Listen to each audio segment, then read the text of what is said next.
अस्सलामुअलैकुम नाजरीन हजरात, चैनल को अभी सब्सक्राइब नहीं किया है तो चैनल को सब्सक्राइब कर लीजिए, साथ में बेल आइकन ज़रूर दबा दीजिए ताकि आने वाली वीडियो की नोटिफिकेशन आपको मिलती रहे। होने वाली ना हो। और अगर पूरी दुनिया के मुसलमानों की जिंदगी का जायजा लिया जाए तो हैरत होती है कि दुनिया का तकरीबन मुसलमान उन्हीं चीजों से मोहब्बत करता है जो फना हो जाने वाली चीज है।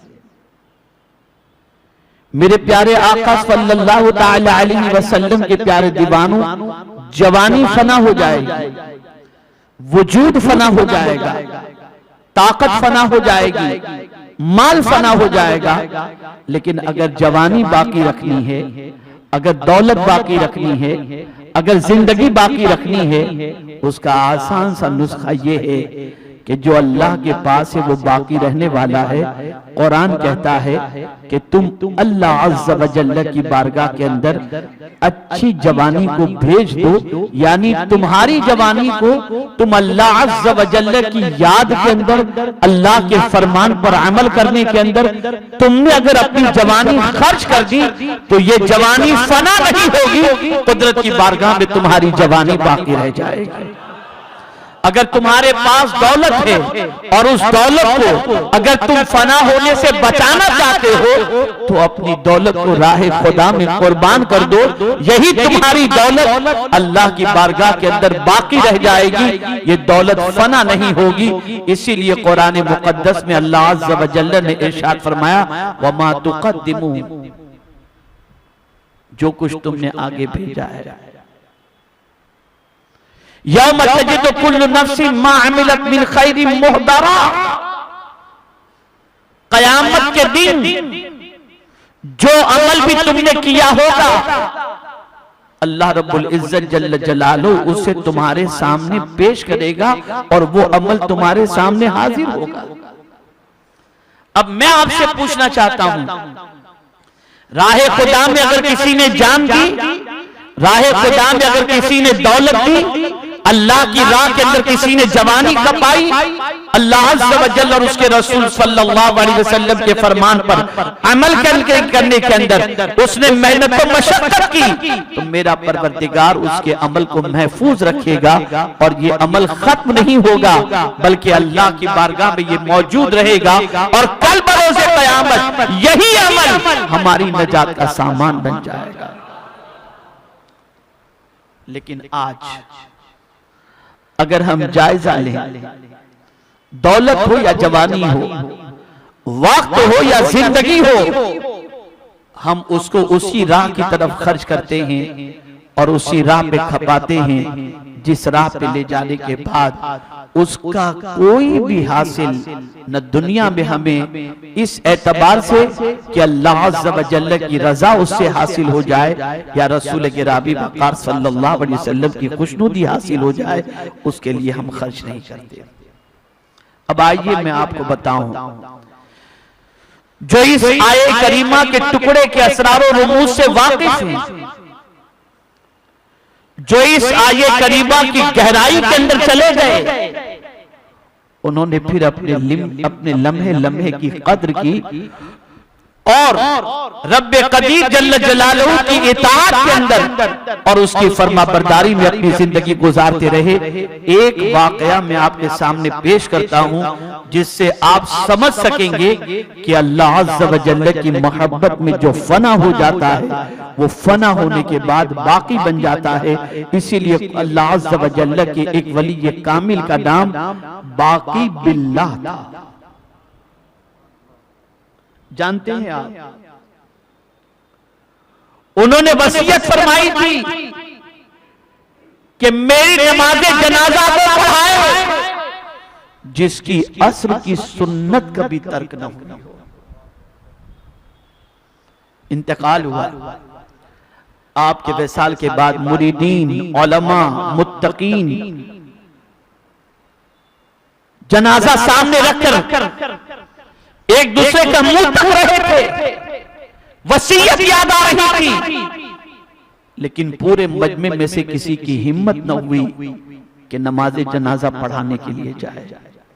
दूर से एक घोड़सवार आ रहा था, करीब आए, नकाब चेहरे पर, पूछा क्या बात है? कहा बाकी बिल्लाह का विसाल हो गया। कहा फिर नमाज जनाजा पढ़ो। कहा उनकी वसीयत थी कि नमाज जनाजा वो पढ़ाए जिसकी असर की सुन्नत कभी कज़ा न हुई हो, कभी मिस न हुई हो। लेकिन यहां पर कोई ऐसा नहीं जो इमामत के फराइज को अंजाम दे सके, नमाज जनाजा पढ़ा सके। कहा ठीक है। आप घोड़े से उतरे, जनाजे के सामने खड़े हो गए और फिर आपने कहा कि चलिए नमाज जनाजा हम पढ़ा देते हैं। सब ने उनकी इक्तदा में नमाज जनाजा अदा की। नमाज जनाजा की अदायगी के बाद जब वो वापस होने लगे तो लोगों ने कहा कि चेहरे पे नकाब पड़ी हुई है, ये है कौन? बहुत इसरार किया गया तो आपने जब नकाब हटाई तो कोई और नहीं था, वो खुद ही बाकी बिल्लाह। ऐ रसूल गिरामी वक़ार सल्लल्लाहु अलैहि वसल्लम के प्यारे दीवानों, जो अल्लाह की मोहब्बत में फना हो जाता है, मेरा मौला उसे बाकी बिल्लाह का ताज अता फरमा दिया करता है। वो जिंदगी फना होकर के भी बाकी रह जाती है।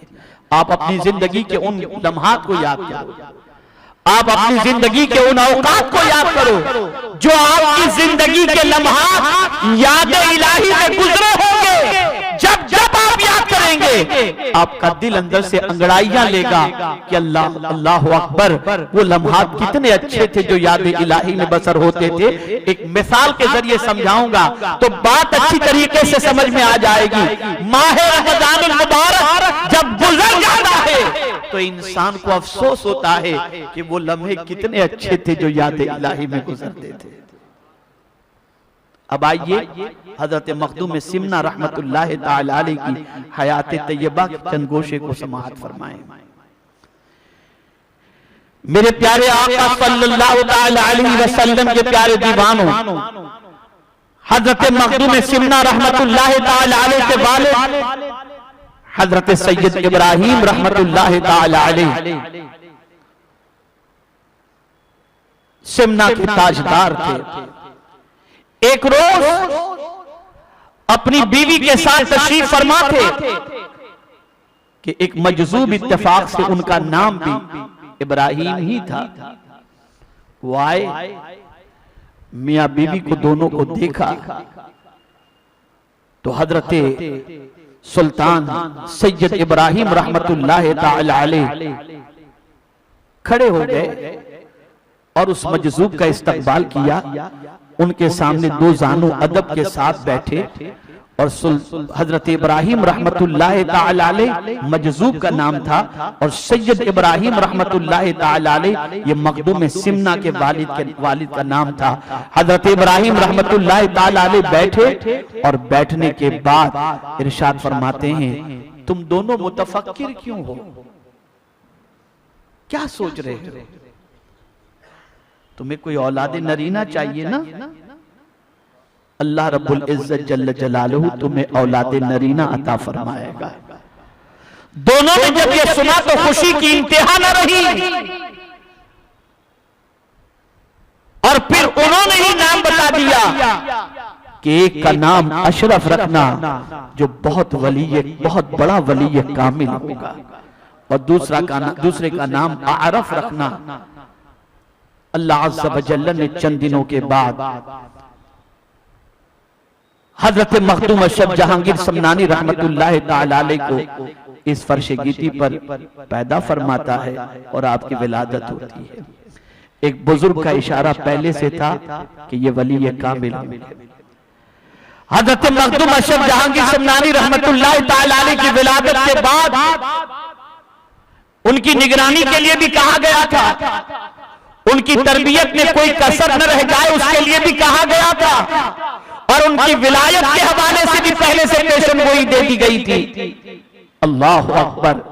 हजरत मखदूम अशरफ जहांगीर समनानी रहमतुल्लाह ताला अलैह अपने वालिद से तरबियत हासिल करते हैं और सबसे पहले उनके वालिद ने उनके कुरान मुकद्दस को दुरुस्त किया और कुरान मुकद्दस की तालीम से उन्हें आरास्ता किया। और 7 साल की उम्र के अंदर हजरत मखदूम अशरफ जहांगीर समनानी रहमतुल्लाह ताला अलैह सबअ क़िरात के कारी भी हो गए और बेहतरीन हाफिज़ कुरान भी हो गए। 7 साल की उम्र।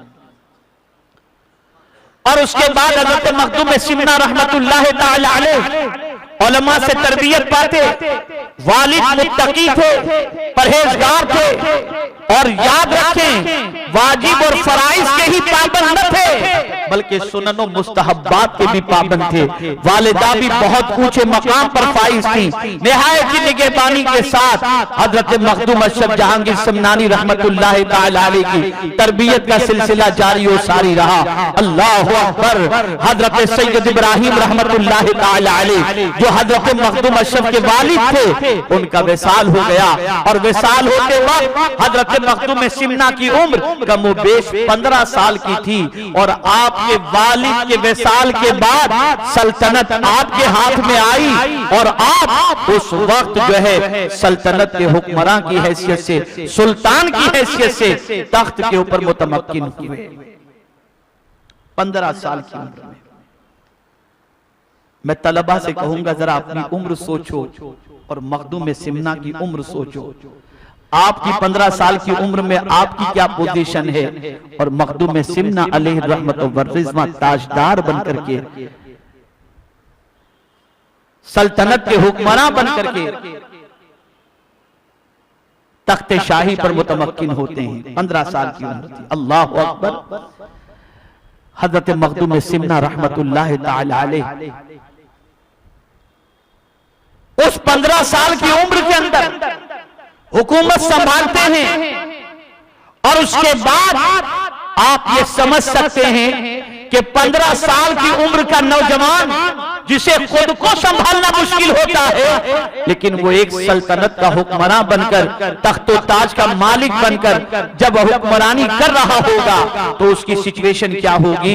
और इतने लोगों को संभालना, अपने इलाके को संभालना, ये कितना उनके लिए डिफिकल्ट होगा। लेकिन नहीं, इंतखाब परवरदिगार थे, रब्बे कदीर जल्ल जलालहू के वली ये कामिल थे। और याद रखें मेरे प्यारे आका सल्लल्लाहु अलैहि वसल्लम के प्यारे दीवानों, हजरत मखदूम सिमना रहमतुल्लाह ताला अलैह अपने जमाने के अंदर अदल का निजाम को कायम किया था कि पूरी सल्तनत जो चला रहे थे कुरान और हदीस के मुताबिक चला रहे थे। कोई भी फैसला कुरान के खिलाफ नहीं होता, कोई भी फैसला हदीस मुस्तफा सल्लल्लाहु अलैहि वसल्लम के खिलाफ कभी नहीं होता था। और आपके जितने भी उस वक्त वज़रा थे हुकूमत के चलाने के अंदर, जितने भी मुशीर थे, अल्लाहु अकबर, उन सब को इस चीज की हिदायत थी कि कोई भी फैसला और कोई भी काम कुरान और हदीस के खिलाफ नहीं होना चाहिए। मैं आपके अदल के 2 वाकयात आपके सामने पेश करता हूं जिससे आप ये समझ सकेंगे कि हजरत मखदूम सिमना रहमतुल्लाह ताला अलैह कितने बड़े आदिल हुक्मरान थे। मेरे प्यारे आका सल्लल्लाहु ताला अलैहि वसल्लम के प्यारे दीवानों, हजरत मखदूम सिमना रहमतुल्लाह ताला अलैह के दौरे पाक के अंदर आप अपनी फौज के साथ सवारी के, आपकी फौज के साथ सयाहत के लिए निकले, सैर के लिए निकले, शिकार के लिए निकले। फौज शिकार के लिए चली गई, आप तशरीफ फरमा थे। इतने में एक औरत रोती हुई बिलखती हुई आती है और अर्ज करती है, सुल्तान, किसी सिपाही ने मेरा दही मुझसे छीन लिया है। हजरत मखदूम सिमना रहमतुल्लाह ताला अलैह ने जब ये सुना तो फरमाया, ये मेरे सिपाही हैं, ये मेरी फौज है, अगर इसमें से किसी ने छीना हो तो बताओ। कहा, नहीं हुजूर, इसमें से तो कोई नजर नहीं आता। एक सवार आया सवारी पर, उस औरत ने जब देखा तो कहा, हुजूर, यही है जिसने मेरा दही मुझसे छीन लिया। मखदूम सिमना रहमतुल्लाह ताला अलैह ने उससे पूछा, उसने इनकार किया। तो मखदूम सिमना ने मक्खियों को जमा किया और फरमाया, ये मक्खी खाओ। जैसे उसने मक्खियां खाई तो खाते ही दही उसके जिस्म से निकलनी शुरू हो गई। उसका झूठ फाश हो गया। और मखदूम सिमना रहमतुल्लाह ताला अलैह ने फिर उसे सख्त तरीन सजा अता फरमाई। यहां से ये बात समझ में आई कि ऐसा नहीं कि रियाया अगर दही जैसी चीज की फरियाद लेकर के आए तो ऐसा नहीं कि उसकी फरियाद न सुनी जाए, बल्कि आप कुरान और हदीस की रोशनी के अंदर हर फरियाद रस की फरियाद के लिए पहुंच रहे थे, हर एक की फरियाद को सुनते थे और हर एक की परेशानी का इजाला फरमाया करते थे। मेरे प्यारे आका सल्लल्लाहु अलैहि वसल्लम के प्यारे दीवानों, हजरत मखदूम सिमना रहमतुल्लाह ताला अलैह ने अपनी पूरी जिंदगी कनाअत के साथ गुजारी। तख्त व ताज पर बैठे हुए जरूर थे, लेकिन जिंदगी की बड़ी अजीब सिचुएशन थी। आप ये बात जहन में रखें, हजरत मखदूम सिमना उलमा से मिलते, मशाइख से मिलते, उनसे इक्तिसाब फैज करते और वालिद की तालीम पर अमल करते हुए हर अल्लाह के वली का एहतराम करते, उनकी खिदमत में बैठकर इक्तिसाब फैज और कुरान और हदीस के असरार और रुमूज सीखा करते थे। और तख्त और ताज के मालिक होने के बावजूद एक फर्ज कभी छूटता नहीं दिखाई देता, वाजिब छूटता नहीं दिखाई देता, बल्कि जवानी की उम्र के बावजूद तहज्जुद कभी मिस नहीं होती थी। कुरान के इतने अच्छे हाफिज थे कि कुरान मुकद्दस की तिलावत उनकी जिंदगी का सबसे बड़ा मशगला था। अल्लाह अकबर। हजरत सुल्तान मखदूम अशरफ जहांगीर समनानी रहमतुल्लाह ताला अलैह अपनी जिंदगी के लम्हात गुजार रहे हैं और तख्त व ताज उनके पास मौजूद था, हुक्मरानी कर रहे हैं, मखलूक खुदा की खिदमत कर रहे हैं। आप याद रखें, तख्त व ताज के मालिक होने के बावजूद मकसद एक ही था, मखलूक खुदा की खिदमत, अल्लाह की मखलूक का ख्याल करना, अल्लाह की मखलूक की परेशानी को दूर करना, इसी में वो जिंदगी गुजार रहे थे। और उसके बाद अल्लाह रब्बुल इज्जत जल्ल जलालहू के करम से हजरत खिदर अलैहिस्सलातु वस्सलाम से मुलाकात हुई और मुलाकात के बाद हजरत खिदर अलैहिस्सलातु वत्तस्लीम ने हजरत सुल्तान मखदूम अशरफ जहांगीर समनानी रहमतुल्लाह ताला अलैह के चेहरे मुबारक को देखा, पेशानी मुबारक को देखा और देखने के बाद बड़े दादो तहसीन के कलेमात फरमाए और इरशाद फरमाया, अब वसाले यार के लिए तैयार हो जाओ। मकसूद कायनात परवरदिगार जल्ल जलालहू ने जो सारी कायनात को पैदा किया है, उस खालिक के कायनात की मोहब्बत के अंदर और उसकी याद के अंदर और उसको पाने के अंदर तुम अपनी जिंदगी के लम्हात गुजारने के लिए तैयार हो जाओ। ये तख्त व ताज तुम्हारे लिए नहीं है। हजरत खिदर अलैहिस्सलातु वस्सलाम की मुलाकात के बाद तख्त से मोहब्बत कम थी और कम हो गई, ताज से मोहब्बत कम थी और कम हो गई। अल्लाह अकबर। जब आप 25 साल की उम्र में पहुंचे तो हजरत खिदर अलैहिस्सलाम दोबारा तशरीफ लाए और तशरीफ लाने के बाद इरशाद फरमाया, ए अशरफ, अब ये तख्त व ताज तुम्हारे लायक नहीं, तुम इसे छोड़ दो और हिंदुस्तान का तुम रुख करो। अल्लाह अकबर। और दावत दीन के फराइज की जिम्मेदारी अल्लाह ने तुम्हारे कांधे पे रखी है। जाओ और जाकर के बुजुर्गान दीन से इक्तिसाब फैज करके तुम दावत दीन के फराइज को अंजाम देना। हजरत मखदूम अशरफ जहांगीर समनानी रहमतुल्लाह ताला अलैह ने उस वक्त यानी 25 साल की जवानी की उम्र के अंदर आपने सल्तनत ठुकराई। लेकिन आपको बताऊं, जब हजरत खिदर अलैहिस्सलाम से आपने सुना तो सुनकर अपनी वालिदा के पास हाजिर हुए। माँ, खिदर अलैहिस्सलाम आए थे, उन्होंने सल्तनत छोड़ने का हुक्म दिया है और माँ इसे छोड़ने के लिए मैं तैयार हूं और मुझे हिंदुस्तान जाने के लिए उन्होंने कहा है। अल्लाह अकबर। माँ ने सुना, आप दीदा हो गई और फरमाया, बेटे मैं इसी चीज का कब से इंतजार कर रही थी। बेटे मुझे बताया गया था कि तुमसे दीन का काम होगा और तुम्हारे जरिए गुमगश्तगाने राह हिदायत को हिदायत नसीब होगी और तुम्हारी जात से इस्लाम का परचम लहराता नजर आएगा। मेरे लख्ते जिगर, जरूर तुम जाओ, मेरी तरफ से तुम्हारे लिए कोई रुकावट नहीं, लेकिन आज जाने का अंदाज तुम्हारा जुदा होगा। माँ का अंदाज देखिए, कैसी माएं थी, कैसी माएं थी। आज का बच्चा अगर मां से कह दे मैं बादशाह छोड़ करके फकीरी इख्तियार करने जा रहा हूं, मां कहेगी पागल हो गया। लेकिन उस मां को करोड़ों सलाम जो मां अपने बेटे की ख्वाहिश की तकमील के लिए बच्चे को ऊपर रजा और खुशी इजाजत दे रही है। लेकिन मां ने क्या कहा, बेटे आज तुम जाओगे यहां से, सिमना से निकलोगे, लेकिन तुम्हारे निकलने का अंदाज एक फातिहाना होना चाहिए। मां कैसे निकलूं? कहा जो फौज है, जो तुम्हारे सिपह सालार हैं, जो इस शहर के रहने वाले हैं, सब जमा हो जाएं, सबको जमा करो और तुम सवारी पर सवार हो और ये सब तुमको रुखसत करने के लिए आए।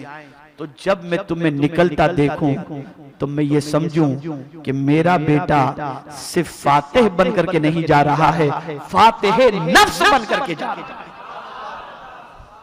और मैं इस तरह से तुम्हें निकलता हुआ देखूं। मां की नसीहत को उन्होंने कबूल किया, सब जमा हो गए और हजरत मखदूम सिमना अलैहि रहमत व रिज़वा ने सल्तनत को ठुकरा कर अपने भाई अहरफ के हवाले कर दी और खुद जो है उस सल्तनत को छोड़कर जब चलने लगे, मां से अलविदाई सलाम और दुआएं लेकर जब आगे बढ़े तो कुछ मुसाहिब थे जिन्होंने कहा कि हम भी आपके साथ चलेंगे। बड़े समझाने के बाद, बड़ी मन्नतों समाजत के बाद बहुत सारे रुक गए, लेकिन दो लोगों ने साथ नहीं छोड़ा और उन लोगों ने कहा हम आपके साथ चलेंगे। अल्लाह अकबर। हजरत मखदूम सिमना रहमतुल्लाह ताला अलैह 25 साल की उम्र में सल्तनत को ठुकरा कर अल्लाह के विसाल के लिए, अल्लाह को पाने के लिए, अल्लाह की मोहब्बत में फना हो चुके थे। अल्लाह रब्बुल इज्जत जल्ल जलालहू की मोहब्बत के अंदर डूब करके निकल पड़ते हैं। अल्लाह अल्लाह, मेरे प्यारे आका सल्लल्लाहु अलैहि वसल्लम के प्यारे दीवानों, जंगलों बयाबान की खाक छान रहे हैं, साथ में दो हमेशा साथ में लगे रहते थे मुसाहिब। लेकिन ऐसे सफर के मौके पर भी हजरत मखदूम सिमना की तहज्जुद नहीं छूटती थी।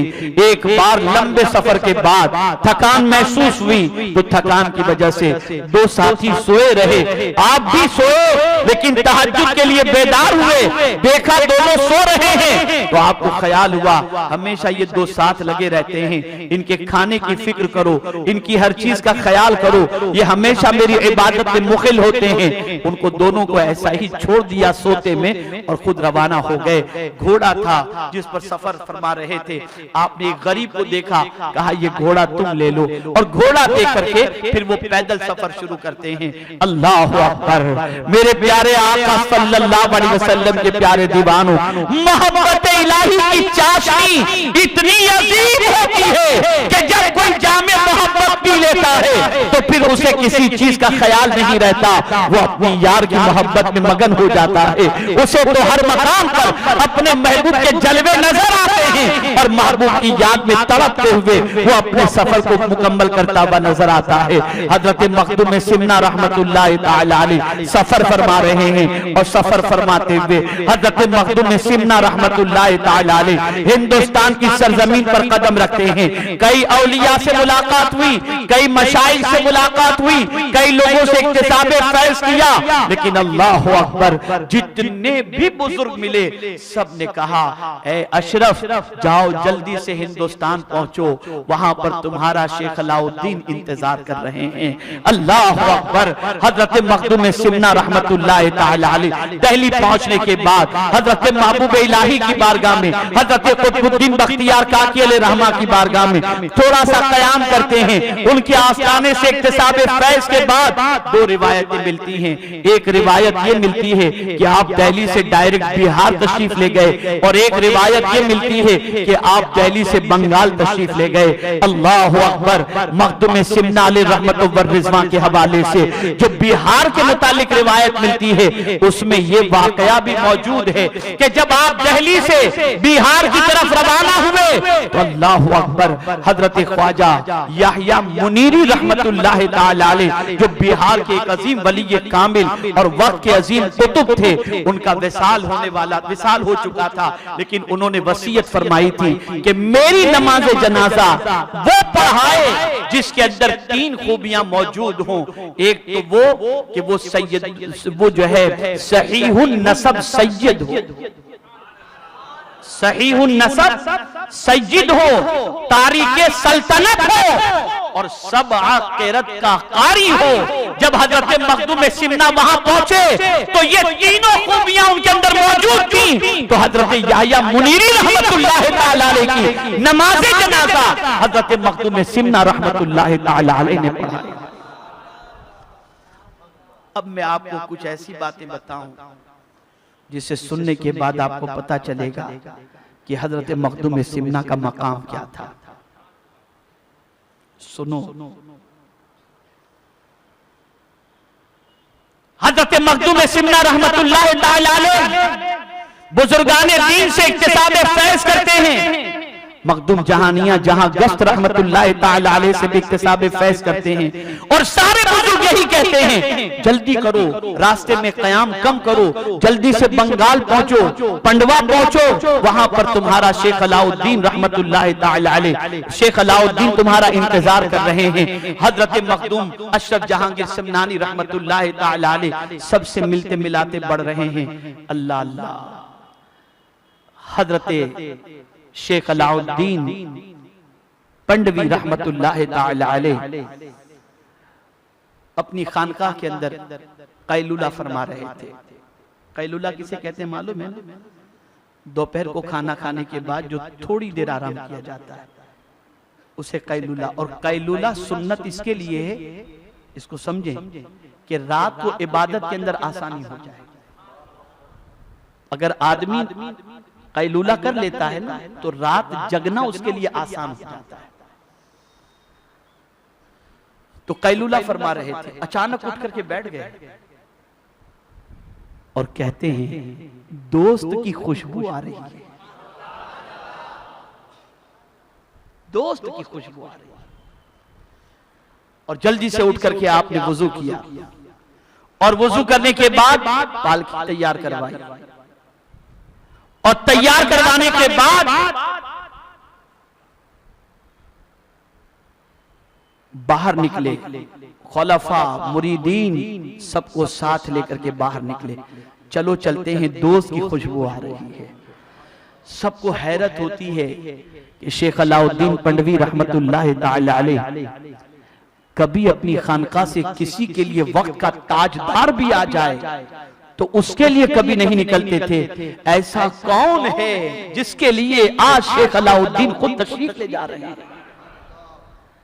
रवाना हो, साथ में मुरीदीन हैं, खुलफा हैं।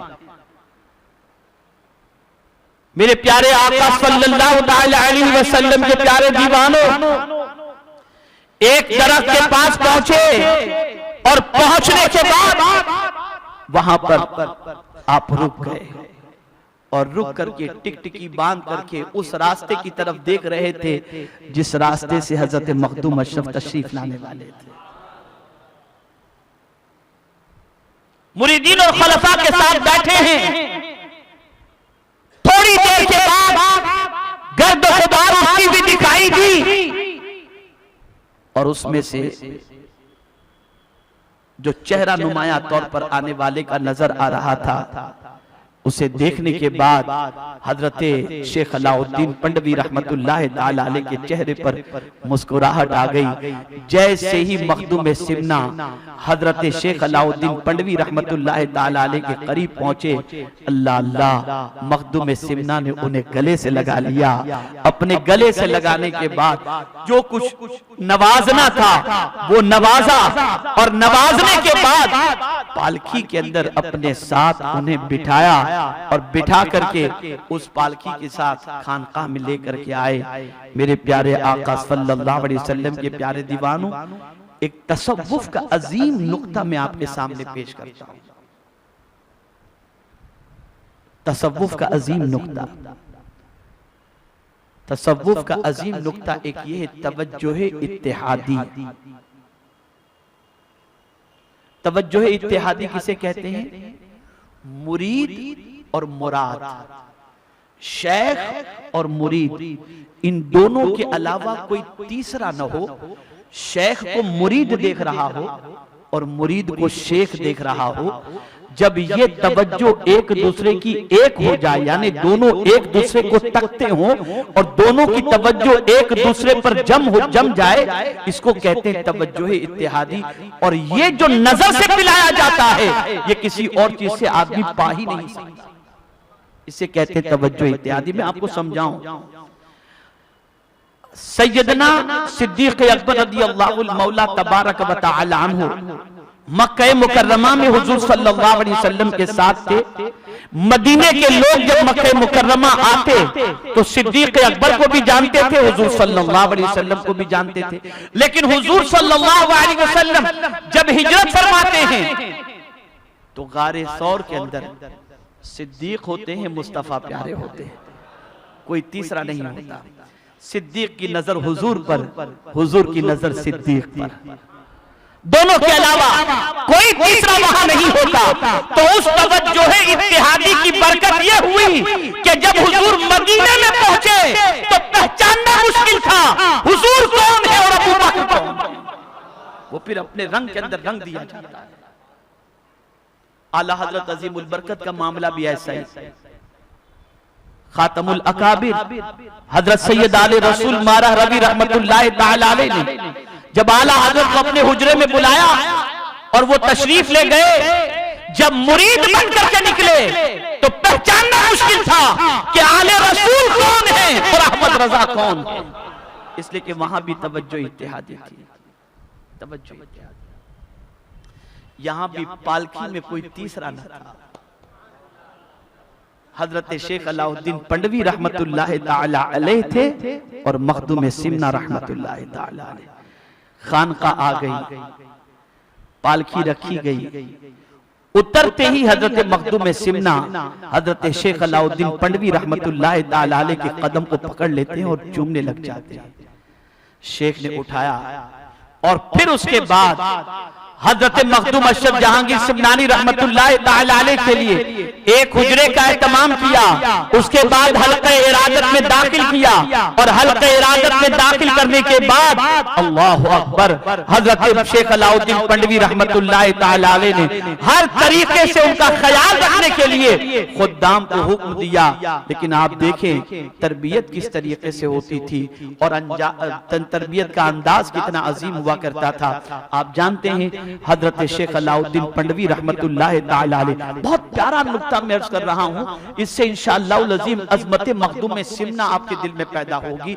हजरत शेख अलाउद्दीन पंडवी रहमतुल्लाहि ताला अलैह जो मुरीद बन चुके थे, जो खलीफा थे, बेटा था, सबकी तरबियत कैसे करते थे? किसी से कहते थे कि तुम्हारी ड्यूटी ये है सबके घरों में जाकर के पानी पहुंचाओ। किसी की ड्यूटी ये होती लकड़ियां काट के जंगल से लेकर के आओ, किसी की ड्यूटी ये होती जानवर को पानी पिलाओ। अल्लाहु अकबर। मखदूम सिमना ने जब ये देखा, गौर से सुनिएगा, मखदूम सिमना ने जब देखा कि सबकी इस तरीके की ड्यूटी है तो हजरत शेख अलाउद्दीन पंडवी रहमतुल्लाहि ताला अलैह यानी मखदूम अशरफ जहांगीर समनानी रहमतुल्लाहि ताला अलैह के पीर व मुर्शिद से अर्ज करते, हुजूर सबको तो आपने कुछ न कुछ ड्यूटी और जिम्मेदारी दे रखी है, मुझे भी तो कोई काम सौंपे। अब जवाब सुनिए, इसी पर मैं अपनी तकरीर खत्म करता हूं। जवाब सुनिए, फरमाते हैं अशरफ सबके नफ्स की सफाई जरूरी है, इसलिए सबको काम सौंपा गया ताकि किसी में गुरूर पैदा न हो, किसी के दिल में दुनिया की मोहब्बत पैदा न हो, किसी के अंदर बड़ाई पैदा न हो, किसी के अंदर खुद सताई पैदा न हो, किसी के अंदर हुब्बे दुनिया पैदा न हो, किसी के अंदर मैं खुद सबसे बेहतर हूं ये तसव्वुर पैदा न हो, इसलिए सबको ड्यूटी दे दी गई। लेकिन अशरफ मैं तुझे ड्यूटी कैसे दूं? इसलिए कि तो ये इसलिए कि तू तो पहले ही सल्तनत को ठुकरा करके ये बता रहा है कि मुझे सल्तनत प्यारी नहीं, मुझे खुदा प्यारा है। तेरा नफ्स तो पहले ही से साफ है, तेरा नफ्स तो पहले ही से पाक है।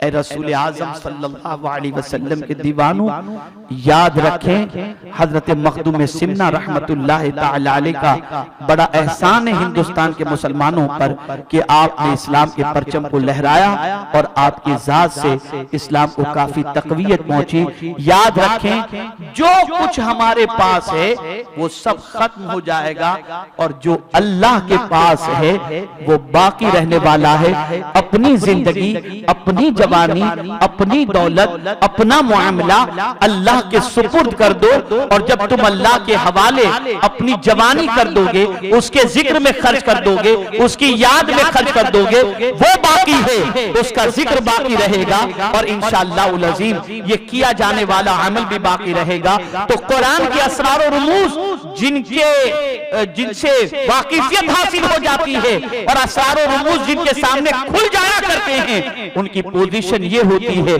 कि वो दुनिया के पीछे नहीं भागते, वो दुनिया पैदा करने वाले की मोहब्बत में तड़पते नजर आते हैं। मेरे प्यारे आका सल्लल्लाहु अलैहि वसल्लम के प्यारे दीवानों, आज भी हजरत मखदूम सिमना रहमतुल्लाहि ताला अलैह का फैज जारी है और क़यामत तक मखदूम सिमना रहमतुल्लाहि ताला अलैह का फैज जारी और सारी रहेगा।